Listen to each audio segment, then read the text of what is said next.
మరి ఈనాటి కార్యక్రమాన్ని ఉద్దేశించి మాట్లాడవలసిందిగా గౌరవ అతిథులు district and session judge retired advocate గౌరవనీయులు శ్రీ నేరెల మల్యాద్రి గారిని కోరుతున్నాను. సుగుణ శోభితులైన మీ అందరికీ మరి ఇంత చక్కటి సమావేశం ఏర్పాటు చేసినటువంటి గౌరవనీయులు వరలక్ష్మి గారికి, మా సోదరుడు వారు మాట్లాడిన తర్వాత ఇంకెవరూ మాట్లాడలేరు, అంత చక్కగా విపులంగా మాట్లాడిన గౌరవనీయులు మా మిత్రుడు గారికి, ఇంకా రాబోయే అతిథులకి, వచ్చి ఉన్న అతిథులకి, ప్రెస్ వారికి, ఇంకా అనేక మంది ఈ ప్రయాణంలో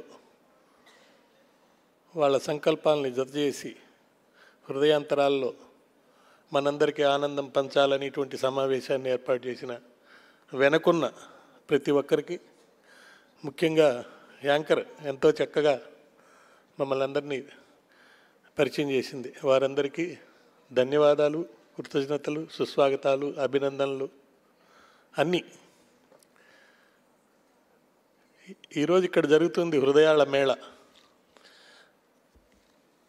మన యొక్క అమూల్యమైన సమయాన్ని, అవకాశాలని సద్వినియోగం చేసుకోవటమే మనిషి యొక్క జీవిత లక్ష్యం. ఆ సద్వినియోగం చేసుకోవడానికి మంచి సాధనతోటి మనం అనుకున్న విజయాల్ని సాధించాలి. ఎన్నెన్నో ఆశయాల్ని సాధించేందుకోసం మనం తాపత్రయపడుతుంటాము, ప్రయత్నం చేస్తుంటాము. కానీ అవి సిద్ధించేందుకు మనం చేసే సాధన ఎటువంటిది అనేది చాలా ముఖ్యం. ఏ మార్గంలో మనం వెళ్తున్నాము, ఆ మార్గంలో మనం వెళ్ళినప్పుడు మనల్ని పుట్టించిన తల్లిదండ్రులు, లేదా మనం ప్రేమించే, అభిమానించే, మనకు ఎల్లవేళలా బ్లెస్సింగ్స్ ఇచ్చే ఆ భగవంతుడు కూడా మీ సాధనను చూసి మెచ్చుకోవాలి, హృదయానందపడాలి. మనల్ని సంతోషపరచడానికి భగవంతుడు మనకి జీవితాన్ని ఇచ్చాడు, ఆధ్యాత్మిక చింతనతో జీవించమని చెప్పాడు. ఎల్లవేళలా సంతోషంగా, హాయిగా, కృతజ్ఞతలతో, ధన్యవాదాలతో, అభిమానంతో, ప్రేమతో, అనురాగంతో, శాంతియుతంగా మనం జీవించాలనే ఆ భగవంతుని కోరిక. మనం ఎలా జీవిస్తున్నాం అనేది మనకు తెలుసు. మనల్ని మనం సంతోషపరచుకోవడం, మన కుటుంబీకులను సంతోషపరచడం, లేదా మనకి పరిచయం ఉన్న వాళ్ళతో సంతోషపరచడమే కాదు. మరి ఎవరిని సంతోషపరచాలి? మనం భగవంతుని సంతోషపరచాలని నేను నమ్ముతాను, విశ్వసిస్తున్నాను. వారిని ఎప్పుడు సంతోషపరుస్తామంటే, వారి అనుగ్రహం ఎప్పుడు పొందుతామంటే, అందరికీ అనుగ్రహం ఉంటుంది. పొద్దున చదివాను, శిశుపాలుడే ముందు ఐక్యమైపోయాడట శ్రీకృష్ణుడితోటి. దానికి అనేక కారణాలు చెప్పారు. శత్రువు అయినా, మిత్రువు అయినా, దొంగ అయినా, దొరైనా అందరూ ఆ దేవునిలో కలవాల్సిందే. కానీ మనం సంతృప్తిపరచాల్సింది ఆ భగవంతుణ్ణి. ఆ భగవంతుని సంతృప్తిపరచాలంటే, ఆ భగవంతుని అనుగ్రహం పొందాలంటే, ఇంతకుముందు మనం అనుకున్నటువంటి మనం మాత్రమే ఆనందం పొందటం కాదు, ఎవరికి ఏ అవసరాలు ఉన్నాయి, ఏది చేస్తే ఇతరులు హాయిగా ఉంటారు, ఇతరులు బాగుంటారు అని ఆలోచించి ఆ ప్రయత్నంలో ఇతరుల సంతోషం కోసం మంచి సాధనతో, వ్యక్తిత్వంతో, పారదర్శకంగా, నిజాయితీతోటి పనిచేసి సాధన చేసి మరి భగవంతుని ఆశీస్సులు పొందితే ఖచ్చితంగా అది విజయం అని నేను భావిస్తున్నాను. మనం అనుకున్న ఆశయాల్ని సాధించినట్టుగా భావించవచ్చు. మరి వరలక్ష్మి గారు ఎన్నో రకాల ప్రయత్నాలు గత 20 సంవత్సరాల్లో అనేక విధాలుగా తను తృప్తి పొందేందుకోసం ఇతరుల్ని సేవ చేసి వారు ఆనందం పొందేందుకోసం కృషి చేస్తున్నారు. హెవెన్స్ సొసైటీ ద్వారా అనేక కార్యక్రమాలు, పోరాటాలు కూడా ఆమె చేసింది. మరి ఆమెకి ఎప్పుడో పద్మశ్రీ ఇచ్చి ఉండాల్సిన ఆవశ్యకత అవసరం మనందరి కోసం ఉంది. మరి త్వరలో వస్తుందేమని నేను ఆశిస్తున్నాను. చూద్దాం మీ అందరి సహాయ సహకారాలతో. మరి ఈనాడు ఇక్కడికి చాలామంది అవార్డు గ్రహీతలు వచ్చున్నారు. ఎంతోమంది నృత్యాలు లేకపోతే మాటల ద్వారా మనల్ని ఆనందింపజేయడానికి వచ్చున్నారు. వాళ్ళందరూ ఏదో ఒక రంగంలో నిష్ణాతులై మనకు వారి యొక్క ప్రదర్శనలు అందించారు. వాళ్ళందరికీ మన యొక్క అభినందనలు, ఆశీస్సులు మీ అందరి తరపున నేను తెలియజేస్తున్నాను. కళాకారులు భగవంతుని స్వరూపులట.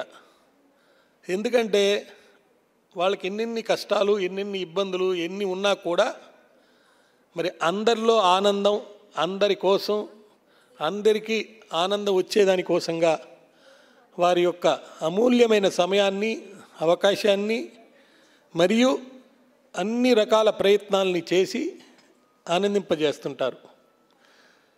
ప్రతి మనిషి కళాకారుడే.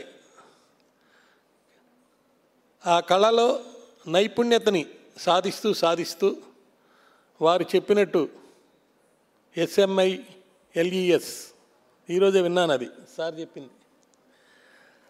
అలా మనం ఆనందాన్ని పొందుతూ జీవిద్దాం.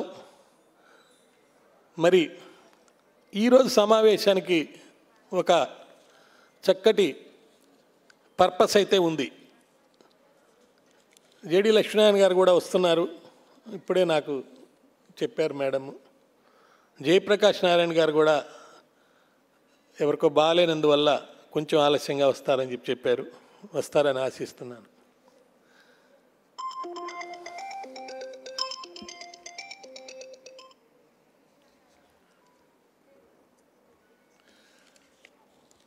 నాతోటి వరలక్ష్మి గారు మాట్లాడినప్పుడు లక్ష్మీనారాయణ గారు వస్తున్నారు అని అన్నప్పుడు జయప్రకాష్ నారాయణ గారు కూడా పిలవండి, లేదంటే ఆమె పిలిచింది, నాకు మిత్రుడు కాబట్టి నేను ఆయనకి ఫోన్ చేసి మీరు రావాలని ఒక రిక్వెస్ట్ చేస్తే వస్తానని చెప్పారు. వారి గురించి ఎందుకు చెప్తున్నానంటే మరి వారిద్దరూ కూడా మీకు తెలిసిన విధంగా అనేక కార్యక్రమాలు ప్రజాబాహుళ్యంలోకి ఎన్నో తీసుకుని వెళ్ళారు. నేను న్యాయమూర్తిగా హైదరాబాద్లో పనిచేస్తున్నప్పుడు జయప్రకాష్ నారాయణ గారితో కొన్ని కారణాల వల్ల బాగా పరిచయం ఏర్పడడం జరిగింది. ఒక 20 ఏళ్ల క్రితం. అంతకుముందు మేమిద్దరం ఒక సమావేశంలో కలిసి ఒక IMA డాక్టర్స్ అసోసియేషన్ మీటింగ్లో మాట్లాడటం జరిగింది. తర్వాత 1-to-1 కూర్చున్నప్పుడు నారాయణ గారు నాకు ఈ దేశం ఎలా బాగుపడాలి ఆర్థికంగా లేదా ఇంకా అనేక విధాలుగా అని చెప్పి ఎక్స్ప్లెయిన్ చేసి చెప్పారు. అప్పుడు కుర్రవాళ్ళం కాబట్టి నా నెల జీతంలో కొంత భాగాన్ని ఆయన పార్టీకో లేకపోతే ఆయన లోక్సత్తాకో డొనేషన్ కూడా ఇచ్చాను. అప్పుడు నాకు అది గుర్తు. ఇవన్నీ చెప్పాలనుకున్నాను, ఆయన వస్తారో రారో కరెక్ట్గా తెలియదు కాబట్టి నా మనసులో ఉన్న భావాలు ఖచ్చితంగా వీడియోలో రికార్డ్ అవుతుంది కాబట్టి అది నారాయణ గారు చూస్తారని నేను చెప్తున్నాను. అక్కడి నుంచి ఆయన ప్రయత్నం, పోరాటం, కృషి ఎక్కడి దాకా తీసుకొచ్చిందో మీ అందరికీ తెలుసు. ఇంకా రావాల్సిన వచ్చే అతిథులందరూ కూడా చక్కగా వాళ్ళ యొక్క అమూల్యమైనటువంటి విషయాలను మీకు తెలియజేస్తారు. అయితే నేటికి భారతదేశంలో మరి ముఖ్యంగా కొన్ని రాష్ట్రాల్లో అప్పుల బాధలతోటి చాలా రాష్ట్రాలే ఇబ్బంది పడుతున్నాయి. పంజాబ్ను చూసుకుంటే ఖచ్చితంగా మన దేశంలో ఇటువంటి రాష్ట్రం ఉందా అని బాధపడే స్థితిలో ఉన్నాం. ఈ అప్పులకి ముఖ్యమైన కారకం ప్రజలే అని చెప్పచ్చు.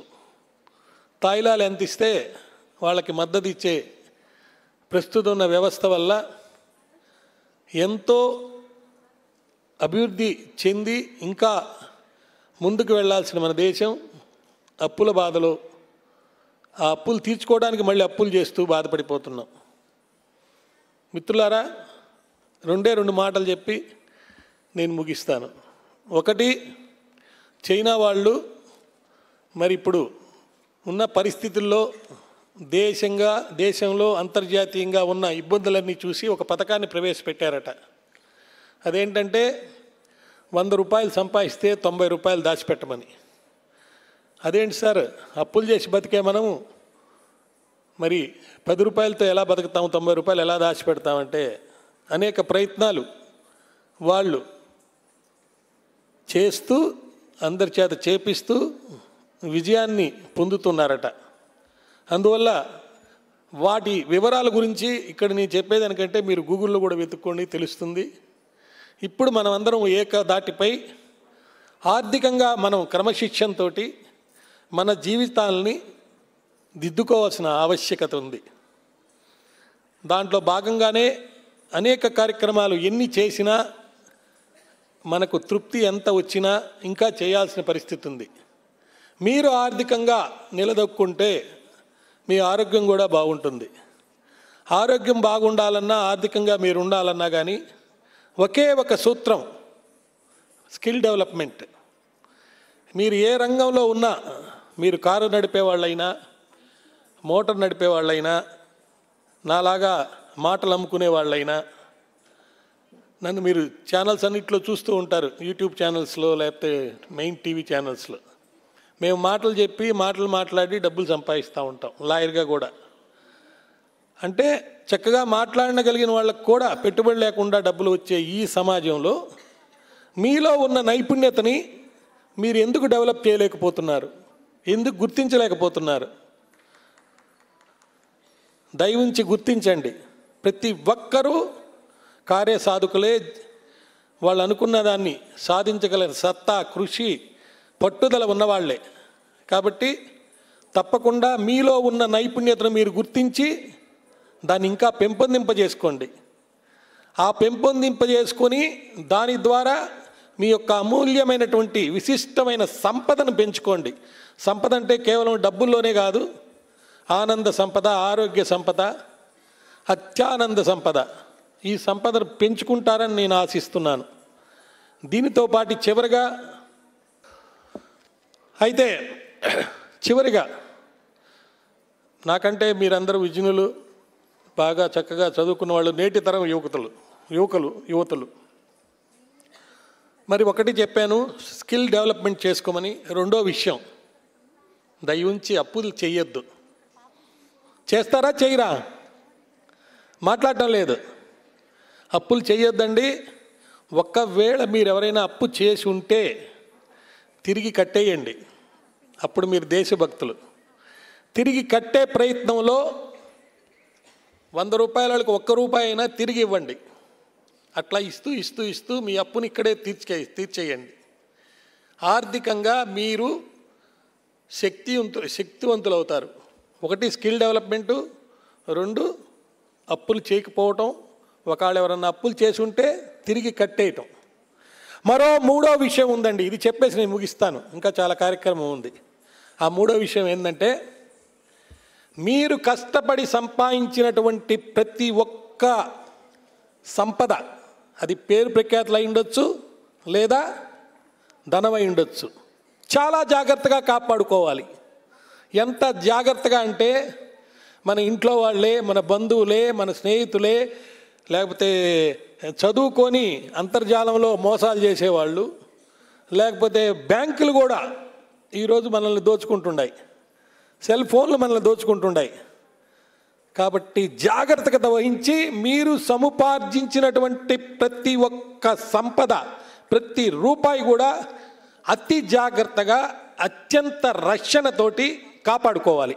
కాపాడుకుంటారా లేదా?